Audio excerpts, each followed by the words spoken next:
എന്റെ കുട്ടിക്കാലത്ത് ഞാനൊക്കെ പഠനം എൻജോയ് ചെയ്താ.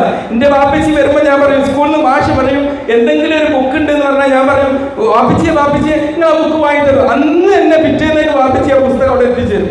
അതൊരു എന്റർടൈൻമെന്റ് ആണ്, ഒരു എൻജോയ്മെന്റ് ആണ്. അതെന്നാണ് ഏറ്റവും, ഞാൻ നേരത്തെ പറഞ്ഞല്ലോ അല്ലേ.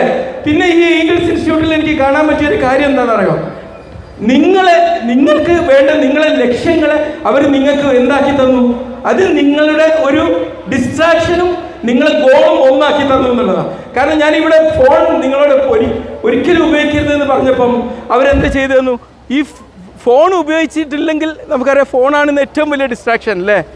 നമ്മളെ ഏറ്റവും വലിയ ഡിസ്ട്രാക്ഷൻ ഫോണാണ്.